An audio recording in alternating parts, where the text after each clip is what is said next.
안녕하세요, 잠탱입니다. 오늘 영상의 주제는요, 렉서스입니다.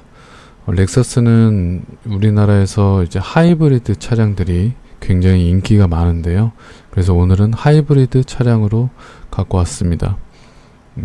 제일 많이 팔리고 인기가 제일 많은 게 ES300 하이브리드라고 보여지는데요. 어떤 가성비가 있는지 한번 보겠습니다. 첫 번째 차량입니다. 렉서스 ES300 하이브리드 7세대고요. 이그제큐티브 등급입니다. 19년식에 10만 킬로 탔습니다. 가격은 4,050만원입니다. 일단 먼저 말씀드리기에 하이브리드는 이제 배터리 관련 해가지고 부품들이나 아니면은 이제 그런 리스크가 조금 있는데요. 그래서 이제 하이브리드 차량은 키로수가 너무 지나치게 많은 거는 좀 리스크가 조금 클 수 있다라고 생각합니다. 그래서 이제 하이브리드를 찾으시는 분들은 가능하면 키로수가 이제 본인이 이제 연간 키로수가 그렇게 좀 많지 않으신 분들, 1년에 뭐 그래도 한 2만 킬로 이상 타지 않는 분들, 뭐 1만 킬로에서 한 15,000킬로 정도, 그 정도 타시는 분들한테는 이런 하이브리드가 굉장히 좀 가성비가 있다라고 생각이 됩니다. 지금 10만 킬로지만 연간 킬로수가 그렇게 많지 않다면 그래도 꽤 오랫동안 탈 수 있다라고 생각이 되고요. 렉서스다 보니까 그런 내구성이나 그런 거는 걱정이 별로 없고요. 고장이나 그런 것. 다만 이제 나중에 이제 킬로수가 많이 되고 나면 이제 배터리를 교환해 줘야 되는 타이밍이 올 수도 있겠죠. 그때가 돼서 만약에 본인이 지금까지 탔던 그 렉서스 차량이 너무나 만족스럽고 뭐 그렇다면 비용을 좀 지불하고 배터리를 교체해서 조금 더 오래오래 뭐 타는 방법도 있을 수는 있겠습니다. 일단 지금 19년식에 10만 킬로 탔는데요. 5년 됐고 10만 킬로 탔습니다. 1년에 한 2만 킬로 정도 주행한 걸로 보여지는데, 일단 보험 이력부터 한번 볼게요. 보시면 소유자 변경횟수 1회고요. 내차 피해 금액은 76만원짜리 그리고 120만원짜리가 하나 있습니다. 정말 뭐 아무것도 아닐 거라고 생각이 드는데요. 외판 교환도 없습니다. 외판 뼈다구 이상 없는 1인 신조 차량입니다.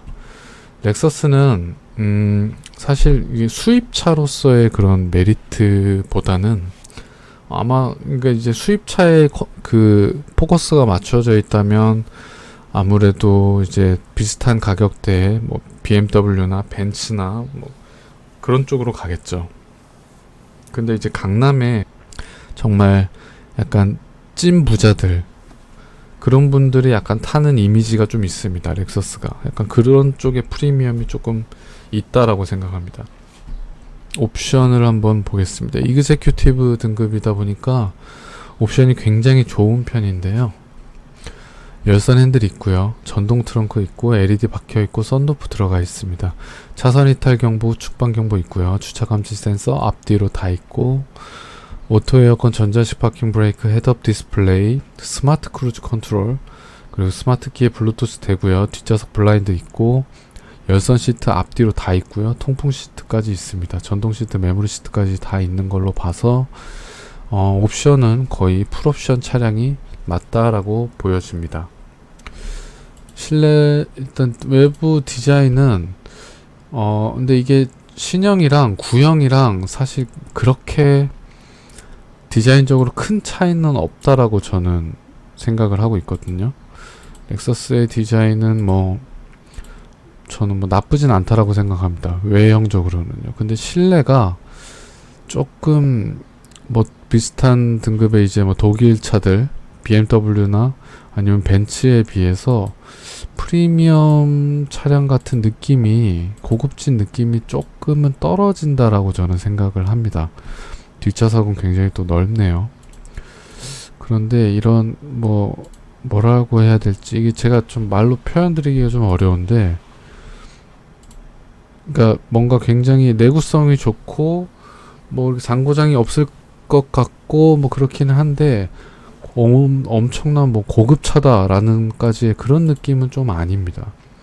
근데 이 차가 신차가가 이 정도 이그제큐티브 정도 되면 신차가가 이제 뭐 한 7천 넘어가고 막 이렇게 7, 8천 이렇게까지 가는데 6, 7천은 그냥 넘어가는데요.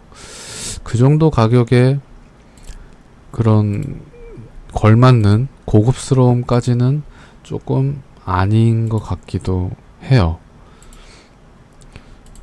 그래서 그런 걸로 따져보면 가성비가 조금 오히려 없을 수도 있는데, 그래도 이제 렉서스를 좋아하시는 분들, 하이브리드 하면 렉서스죠. 도요타 렉서스인데, 물론 요즘에는 현대 기아차도 하이브리드를 굉장히 잘 만들고 하지만 나는 렉서스가 너무 좋기 때문에 렉서스 ES300 하이브리드 신차를 혹시 생각하시는 분들은 이런 거 중고차 조금 그래도 가성비가 조금 있을 수 있다라고 생각합니다. 4천만 원이면은 그래도 한 3천만 원 정도 감가를 맞았다라고 보여지니까요. 두 번째 차량을 보겠습니다. 똑같은 ES300 하이브리드인데요. 한 세대 전 거를 가져왔습니다. 보시죠. 렉서스 뉴 ES300H 슈프림 XV60이라고 되어 있습니다. 15년식에 10만 킬로 정도 탔습니다. 가격은 2,380만 원이고요. 9년 됐고 한 10만 킬로면 키로수가 그렇게 많이 안 탔죠. 한 1년에 한 10,000킬로 조금 더 탄 것 같은데, 정말 그냥 가볍게 시내 주행만 짧은 거리만 이렇게 왔다 갔다 이렇게 하신 걸로 보여집니다. 보험 이력을 한번 볼게요. 보시면 소유자 변경 횟수 1회고요. 내차 피해 금액이 75만원짜리가 하나 있습니다. 뭐 외판 교환도 없지 않을까 싶은데 보시죠. 외판 뼈다구 이상 없는 1인 신조 차량입니다. 이게 지금 구형인데 신형 이제 ES300 그 하이브리드랑 비교해 보면 물론 조금의 차이는 있지만 생각보다 그렇게 큰 외관으로 봤을 때 큰 차이는 아니거든요. 기본적인 그릴이나 이런 헤드램프의 느낌은 좀 비슷하고 뒷모습이 조금 차이가 조금 있을 수 있다라고 생각은 됩니다. 뒷모습이 좀 더 이렇게 날카롭죠. 그런데 생각보다 디자인이 큰 차이는 없고 실내는 어떤지 모르겠네요. 실내도 근데 물론 지금 이 시트의 톤이나 이런 것도 이것도 지금 밝은 톤에 뭐 나름 이쁘고 한데요. 이런 센터페시아 구조나 그런 걸 비교해 봤을 때 신형이랑 구형이랑 그렇게 큰 차이가 있다라고 느껴지진 않거든요. 저는 뭐 차이가 없다라고 하면 거짓말이지만, 그래서 이 구형도 뉴 ES300 하이브리드도 가성비가 좀 있을 수 있겠다라는 생각이 조금 듭니다. 뒷좌석 굉장히 넓네요. 근데 아무래도 옵션이나 이런 건 조금 부족하지 않을까 예상이 좀 되는데요. 아마 뭐 반자율 주행 같은 거 없을 것 같은데 옵션이 어떨지 한번 보시죠. 보시면 열선 핸들도 없네요. 전동 트렁크 없고 LED랑 썬루프는 들어가 있네요. 차선 이탈 경보, 후측방 경보 이런 주행 보조 옵션도 없습니다. 주차 감지 센서는 뒤에만 있고요. 후방 카메라 있고 오토 에어컨에 레인 센서 뭐 달려 있고 전자식 파킹 브레이크 헤드업 디스플레이가 없습니다. 크루즈 컨트롤도 그냥 일반 크루즈 컨트롤이고요. 스마트 키에 블루투스 되고 후방 커튼 블라인드 들어가 있고요. 열선 시트는 근데 앞뒤로 다 있고 통풍 시트까지 있습니다. 전동 시트 메모리 시트도 있고요.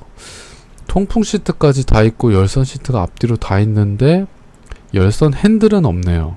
뭐 조금 독특한데 옵션이 뭐 나쁘진 않다라고 생각은 되는데 요즘 차의 옵션 느낌까지는 좀 아니죠. 아무래도 반자율 주행이나 주행 보조 옵션 같은 것들이 좀 빠져 있다 보니까. 하지만 외형이나 실내의 어떤 그런 감성은 신형이랑 뭐 그렇게까지 큰 차이가 난다라고 생각하진 않습니다. 그래서 상대적으로 뭐 이런 차가 가성비가 조금 있을 수도 있겠다, 뭐 그런 생각이 들고요.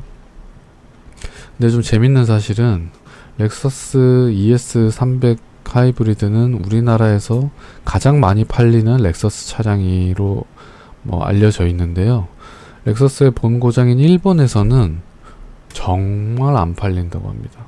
이게 아마 단종이 됐었나? 됐다가 이번에 지금 부활한다고 뭐 그런 얘기를 들었던 것 같은데, 그 정도로 정말 판매량이 안 좋다고 해요. 사는 사람이 거의 없답니다. 그러니까 이게 아마 이제 일본에서는 이런 큰 차들보다는 아무래도 소형차나 경차나 뭐 그런 좀 작은 차량들을 좋아하다 보니까, 아니면 아예 그냥 완전 대형차로 가던가. 그래서 지금 우리나라에선 이렇게 인기가 많지만 일본에선 좀 보기 힘들다라고 하고요. 그리고 다음에 보여드릴 이 차량 렉서스 NX인데요. 뭐 이게 우리나라에서도 뭐 어느 정도 인기가 조금 있긴 하지만 사실 ES만큼 수요가 있진 않거든요. 그런데 일본에서는 이 NX가 가장 잘 팔린다고 합니다. 렉서스 차량들 중에. 뭐 좀 확실히 나라마다 그런 차이가 좀 있긴 한가 봐요. 마지막으로 보여드릴 차가 바로 이 NX300 하이브리드입니다. 슈프림 등급이고요. 15년식에 13만 8천 킬로 탔습니다. 14만 킬로 정도 키로수가 조금 있습니다. 한 9년 정도 됐고 14만 킬로니까 뭐 연간 키로수는 그렇게 많지는 않은데, 어쨌든 보험 이력 보시죠. 보시면 소유자 변경 횟수가 없습니다. 그리고 내차 피해 금액이 없네요. 타차 가해 금액은 있는데 내차 피해 금액은 없습니다. 그렇다고 뭐 보험을 안 들고 탄 차는 아니고요. 외판 교환이 있을까요? 없죠. 외판 뼈다구 이상 없는 1인 신조 차량입니다. 이게 우리나라에서 그렇게 자주 보이는 차까지는 아닌데요. 사실 NX는 그래도 뭐 디자인이나 그냥 무난하게 나쁘진 않다라고 생각합니다. 이게 신형이 아니고 지금 구형인데요. 실내도 막 그렇게 막 고급진 느낌까진 아니고요. 하지만 그래도 일반 도요타 차량들보다는 그래도 고급지긴 하죠. 하이브리드는 도요타나 렉서스라는 그런 선입견이라고 하면 좀 뭐하지만 고정관념이 좀 박혀 있는데, 이제 곧 우리나라 현대 기아차도 이거를 조금 뛰어넘었으면 합니다. 쉽지 않겠지만요. 실내가 뭐 그냥 뭐 대단할 건 없고요. 그냥 무난한 정도고, 옵션이 좀 어떨지 한번 보시죠. 보시면 열선 핸들이 있고요. 루프렉 달려있고 LED랑 썬루프 있고요. 차선 이탈 경보, 측방 경보 같은 주행 보조 옵션이 없습니다. 15년식 차다 보니까 없네요. 주차 감지 센서는 앞뒤로 다 있고요. 오토 에어컨에 전자식 파킹 브레이크 들어가 있고요. 레인 센서 들어가 있습니다. 헤드업 디스플레이는 없고요. 스마트 크루즈는 아니고 그냥 일반 크루즈 컨트롤 들어가 있고, 스마트 키에 블루투스 됩니다. 열선 시트는 앞좌석만 있고요. 통풍 시트나 메모리 시트는 없습니다. 뭐 옵션이 뭐 그렇게 좋다까지는 아니고요. 가격은 2,450만원인데 렉서스 제가 차량들을 보다 보면 도요타도 마찬가지지만 이게 우리나라의 현대 기아차가 있고, 또 위쪽이라고 하면 좀 뭐하지만 다른 수입차로 봤을 때는, 그러니까 프리미엄이라는 딱지를 붙여놓으면 뭐 제네시스나 아니면은 이제 BMW나 벤츠 같은 브랜드들이 있다 보니까 이 도요타랑 렉서스가 그 중간에서 조금 애매한 느낌이 좀 있습니다. 그러니까 그 돈씨라고 하잖아요. 그 정도 가격이면 국산차로 가면 옵션이 굉장히 좋고, 뭐 연식이나 그런 것도 좋겠지만 그런 게 좀 좋고, 그리고 아싸리 좀 비싼 금액을 주고 좀 프리미엄 느낌으로 렉서스 차량을 구입하자니 독일 차들 이제 BMW나 벤츠 같은 차량이랑 가격대가 얼추 비슷한데 실내나 그런 거를 보면 또 뭐 그만큼의 또 뭐 고급진 느낌은 또 없는 것 같고, 그래서 조금 아쉬운 느낌이 좀 있는데요. 그래도 그 렉서스 하이브리드만의 그런 뭐 이제 자부심이라고 해야 될까요? 그래 아직까지는 독보적인 좀 그런 게 있다 보니까 나는 하이브리드를 탈 거고 최고의 하이브리드 차를 타고 싶다라고 하면 렉서스 나쁘지 않다라고 생각됩니다. 각자의 판단은 모두 다르고요. 가성비라고 느껴지는 그 각자의 기준도 개개인마다 다 다르기 때문에 뭐 제가 렉서스가 좋다, 뭐 아니다, 이거는 BMW가 더 좋다, 벤츠가 더 좋다, 이렇게 딱 단정 짓긴 좀 힘든 것 같습니다. 오늘도 긴 영상 봐주셔서 감사합니다. 다음에 또 다른 영상으로 찾아뵐게요. 고맙습니다. 안녕.